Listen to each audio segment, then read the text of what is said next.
నీ దుఃఖ దినములు సమాప్తములగును. దేని గురించి నువ్వు బాధపడుచున్నావు, కన్నీరు కారుస్తున్నావు? నా దేవుడు నీ కన్నీరంతా చూచి నీతో మాట్లాడుచున్నాడు. నీ దుఃఖ దినములు సమాప్తములగును. ఎలాంటి పరిస్థితిలో నువ్వు ఉన్నావో నా దేవుడు చూస్తూ ఉన్నాడు.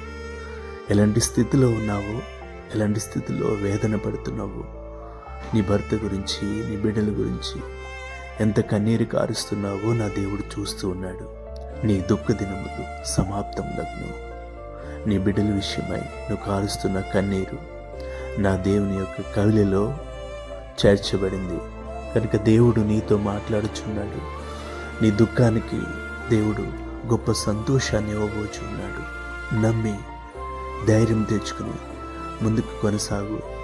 నీ కన్నీటిని నా దేవుడు ఈ దినం తుడవబోతూ ఉన్నాడు. నీ అవసరతను నా దేవుడు తీర్చబోతూ ఉన్నాడు. ప్రార్థన. ఏ పరిస్థితుల్లో ఉండి నైనా నీ పిల్లలు కన్నీరు కారుస్తూ ఉన్నారు, ఏ అవసరతలో ఉన్నారు, ఏ ప్రతికూలతలో ఉన్నారు, ఏ అక్కరతలో ఉన్నారు, నీ పిల్లలకి ప్రతి అవసరత తీర్చి వారి కన్నీరు తుడవమని, వారి ప్రక్కన నిలవమని యేసు నామములో ప్రార్థిస్తూ ఉన్నాం తండ్రి. ఆమేన్.